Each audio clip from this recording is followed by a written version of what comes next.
21 नवंबर हिंदी का पूरा पेपर मिल चुका है। नमस्कार प्यारे बच्चों, स्वागत आप सभी का आपके अपने YouTube चैनल में। अगर आप राजस्थान बोर्ड कक्षा 11 के स्टूडेंट हैं और 21 नवंबर हिंदी पेपर की आप तैयारी कर रहे हैं तो ये वीडियो आप सभी बच्चों के लिए स्पेशल है। वीडियो को आपको कंप्लीट देखना है। इस वीडियो के अंदर मैं आपको राजस्थान बोर्ड कक्षा 11 हिंदी का एक ऐसा पेपर बताने वाला हूं जो आपके 21 नवंबर को आने वाला है। अगर आपने एग्जाम से पहले इस पूरे पेपर को आपने अच्छे से तैयार कर लिया तो 21 नवंबर को हिंदी के पेपर में पूरे 70 नंबर आप फोड़ सकते हैं। तो पूरा पेपर विद सॉल्यूशन आपको इस वीडियो के अंदर मिलने वाला है, तो वीडियो को आपको कंप्लीट देखना है। तो सबसे पहले पेपर में आप देख सकते हैं अनुक्रमांक है, रोल नंबर है, यहां पर आपको अंकों में लिखना है और यहां पर रोल नंबर आपको शब्दों में लिखना है। और पेपर में कुल प्रश्नों की जो संख्या है वो आपको 13 दी गई है, यानी टोटल 13 क्वेश्चन आपको पेपर में मिलने वाले हैं। और पेपर का जो टाइमिंग है, जो समय है,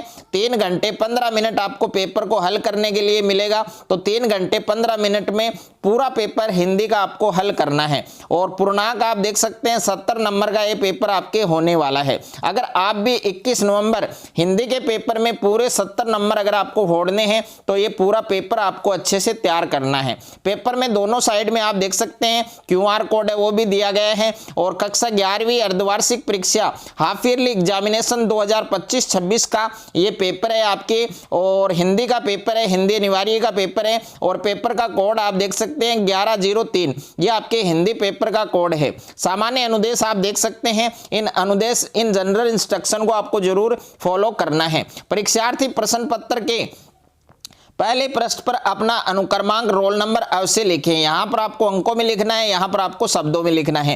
प्रत्येक प्रश्न के सामने उसका अंक भार अंकित है और कुछ निर्देश दे रखे हैं यहां पर कि सभी प्रश्न हल करने अनिवार्य हैं। विद्यार्थी अपने नामांक प्रश्न पत्र पर अनिवार्यतः लिखें और प्रत्येक प्रश्न का उत्तर दी गई उत्तर पुस्तिका में लिखें।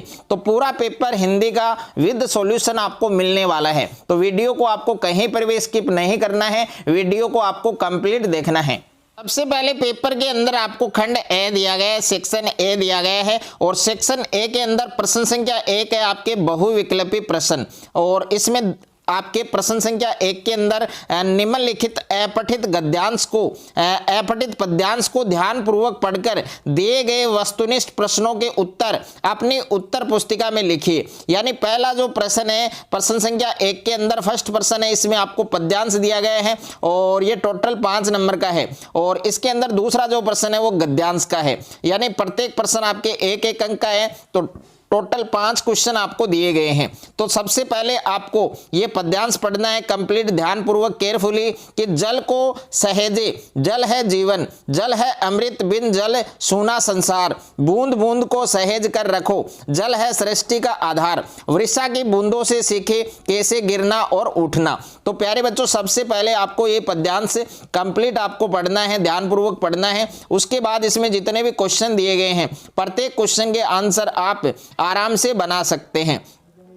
तो इसमें पहला प्रश्न आपको दिया गया है कि प्रस्तुत पद्यांश का उचित शीर्षक लिखिए। तो इसमें 4 ऑप्शन दे रखे हैं, प्रकृति का सौंदर्य और जल की महिमा और जल का संरक्षण और माँ का आंचल। तो इसमें कौन सा ऑप्शन करेक्ट होगा, यानी प्रस्तुत पद्यांश है उसका उचित शीर्षक आपको बताना है। तो इसमें सही ऑप्शन आपका करेक्ट होगा, जल का संरक्षण, ये आपको याद रखना है। उसके बाद में दूसरा प्रश्न है आपके कि जल को किसका आधार माना गया है। तो जल को किसका आधार माना गया है, जल को किसका आधार माना गया है यहां पर। तो ए ऑप्शन में है पशु पक्षी का, और बे ऑप्शन के अंदर आपको दे रखा है सृष्टि का, और स ऑप्शन के अंदर आपको दे रखा है पेड़ पौधों का, और द ऑप्शन में दे रखा है मानव का।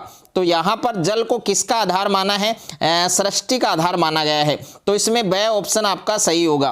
तीसरा प्रश्न आपको दे रखा है कि अमृत का पर्यायवाची शब्द क्या है। तो अमृत का पर्यायवाची शब्द क्या होगा आपके, सुधा होगा, यानी द ऑप्शन आपका सही होगा। नेक्स्ट आपको दे रखा है प्रश्न संख्या 4 कि कवि ने किसे माँ का आंचल कहा। तो कवि ने माँ का अंचल है वो किसको कहा है। तो कवि ने माँ का अंचल है वो नदी या ताल को कहा है। तो इसमें बे ऑप्शन है वो आपका सही होगा।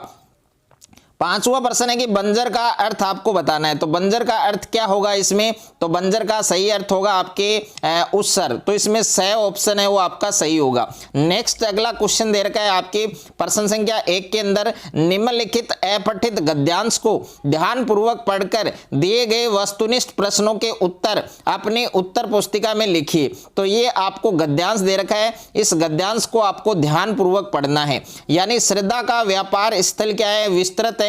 प्रेम का एकांत, प्रेम में घनत्व अधिक है, श्रद्धा में विस्तार। और किसी मनुष्य से प्रेम रखने वाले दो ही एक मिलेंगे, पर उस पर श्रद्धा रखने वाले सैकड़ों, हजारों, लाखों, करोड़ों मिल सकते हैं। तो प्यारे बच्चों ये गद्यांश आपको पूरा ध्यानपूर्वक पढ़ना है। उसके बाद इसमें जितने भी क्वेश्चन दिए गए हैं, प्रत्येक क्वेश्चन के आंसर है वो आप आराम से इजी तरीके से आप बना सकते हैं। तो इसमें पहला प्रश्न दे रखा है कि श्रद्धा का व्यापार स्थल कैसा होता है। तो श्रद्धा का व्यापार स्थल कैसा होता है, विस्तृत होता है। तो इसमें ब ऑप्शन आपका सही होगा।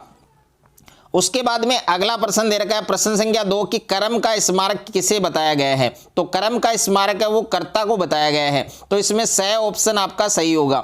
तीसरा प्रश्न आपको दे रखा है, थर्ड जो क्वेश्चन है वो आपके दे रखा है कि कर्ता को कर्म से क्या प्राप्त होता है। तो कर्ता को कर्म से क्या प्राप्त होता है, मनोहरता प्राप्त होता है। तो इसमें ब ऑप्शन है वो आपका सही होगा। नेक्स्ट है प्रश्न संख्या 4 आपको दे रखा है कि किसमें घनत्व अधिक होता है।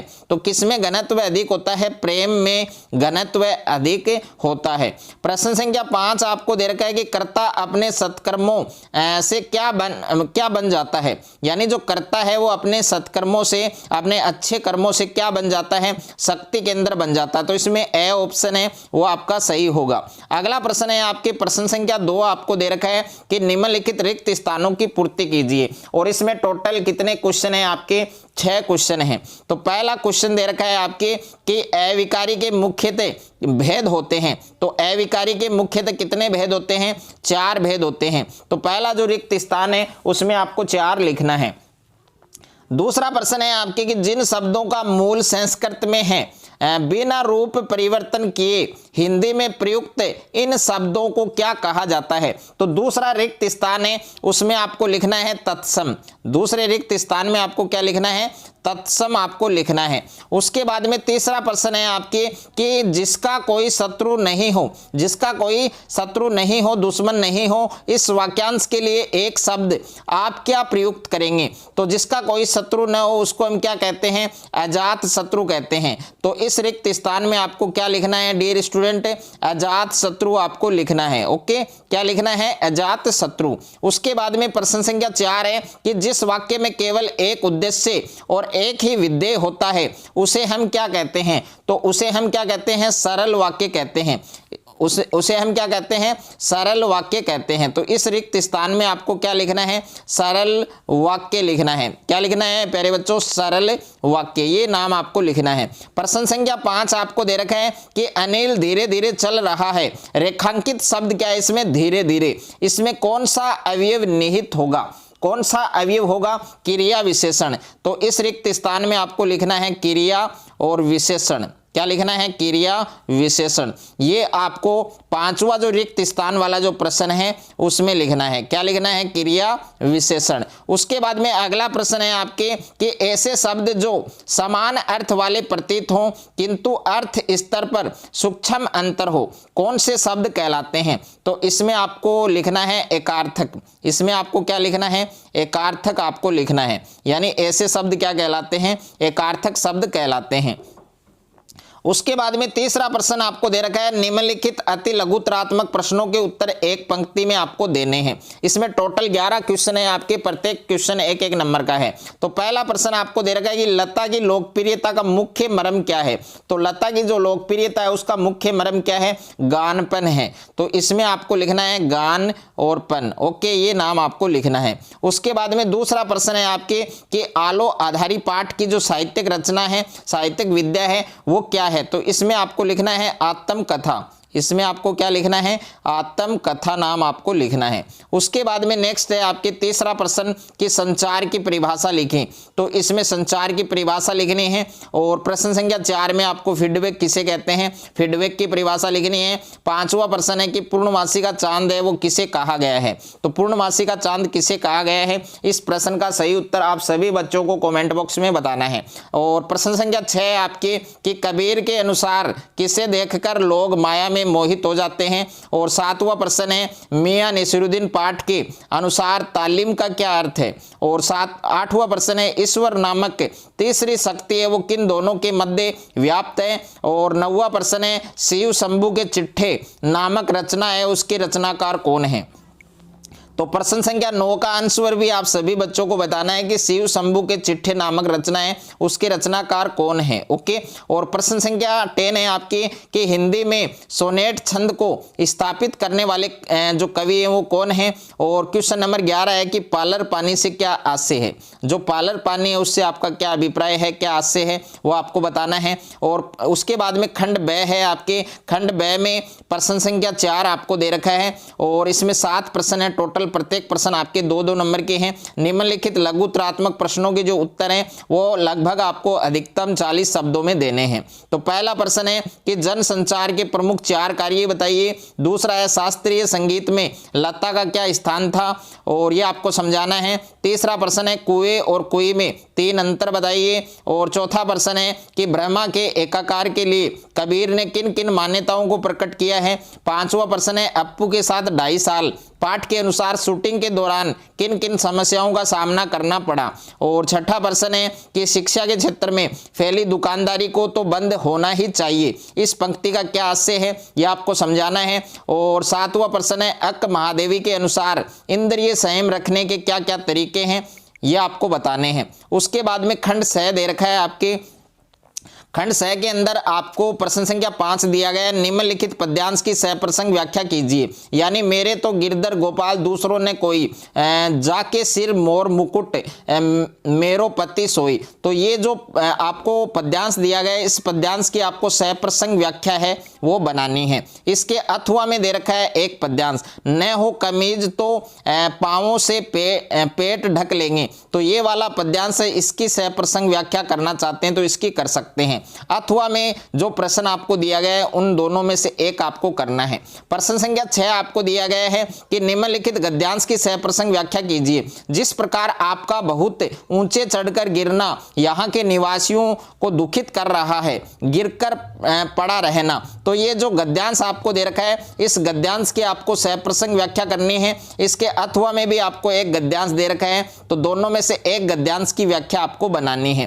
प्रश्न संख्या 7 आपको दे रखा है कि नमक का दरोगा पाठ में निहित सद्वृत्तियों और असद्वृत्तियों का तुलनात्मक अध्ययन आपको करना है। 3 नंबर का ये प्रश्न है आपके। और इसके अथवा में प्रश्न दिया गया है कि मोहन जब लखनऊ गया तब वहां पर उसे किन किन कठिनाइयों से जूझना पड़ा, आप मोहन की जगह होते तो क्या करते, ये आपको वर्णन करना है। और उसके बाद में प्रश्न संख्या 8 आपको दे रखा है कि चंपा काले काले अक्षर नहीं चिन्हती, शीर्षक की औचित्यता को अपने शब्दों में स्पष्ट कीजिए। और इसके अथवा में प्रश्न है कि घर की याद नामक कविता में कवि के मन में उठे मनोभावों को अपने शब्दों में आपको व्यक्त करना है। उसके बाद में प्रश्न संख्या 9 आपको दे रखा है कि लेखक के अनुसार लता ने संगीत के क्षेत्र में जो अद्भुत ख्याति प्राप्त की है, अर्जित की है, उसके पीछे का क्या क्या कारण रहे होंगे वो अपने शब्दों में वर्णित आपको करना है। अथवा में प्रश्न है आलो आधारित पाठ में किन प्रमुख सामाजिक और नारीवादी समस्याओं का चित्रण हुआ है, उनके समाधान हेतु तो आप क्या क्या प्रयास करेंगे वो आपको लिखने हैं। उसके बाद में डियर स्टूडेंट प्यारे बच्चों खंड दे रखा है आपके, सेक्शन डी दे रखा है और इसके अंदर प्रश्न संख्या 10 है आपके कि आपके क्षेत्र में बार बार बिजली कटौती के संबंध में विद्युत विभाग के जो अधिकारी है उनको पत्र लिखना है और स्वयं को क्या मानना मानना है, अनुज मानना है। ओके, और इसके अथवा में प्रश्न दे रखा है कि स्वयं को सरपंच ग्राम पंचायत सिंदरी मानते हुए आपके गांव में स्वास्थ्य संबंधी सुविधाओं के अभाव के कारण स्वास्थ्य केंद्र की आवश्यकता बताते हुए जिला कलेक्टर को आपको क्या लिखना है, एक पत्र लिखना है। यह भी आपके 3 नंबर का है। और प्रश्न संख्या 11 आपको दे रखा है कि बढ़ते सांप्रदायिक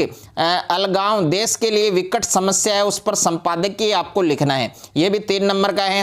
प्रश्न संख्या 12 है, आपके विद्यालय में कैरियर डे का आयोजन किया गया है, इस विषय पर आपको एक प्रतिवेदन तैयार करना है। और प्रश्न संख्या 13 है, निम्नलिखित विषयों में से किसी एक विषय पर आपको निबंध लिखना है, और यह निबंध आपको कितने शब्दों में लिखना है, 300 शब्दों में लिखना है। 5 नंबर का है, आपके टोटल 4 आपको निबंध दिए गए हैं, इनमें किसी भी एक विषय पर आपको निबंध बनाना है। पहला है सोशल मीडिया बनाम नैतिक मूल्यों का विघटन, दूसरा है राष्ट्र निर्माण में स्त्री शिक्षा का योगदान, तीसरा है बेरोजगारी एक समस्या, उसके बढ़ते दुष्प्रभाव, और 4 नंबर है सूचना प्रौद्योगिकी के युग में संस्कृति की जो उपादेयता है तो उस पर। तो 4 निबंध दिए गए हैं, 4 में से किसी एक विषय पर आपको निबंध है वो बनाना है। तो ये हिंदी का पूरा पेपर मैंने आपको दिया है, अच्छे से पूरा पेपर आपको तैयार करना है। अगर आपको ये वीडियो अच्छा लगे तो वीडियो को आप ज़्यादा से ज़्यादा शेयर करें, ज़्यादा से ज़्यादा वीडियो को लाइक करें, और चैनल पर आप नए हैं तो चैनल को सब्सक्राइब कर लीजिए और साथ में नोटिफिकेशन बेल को प्रेस कर लीजिए।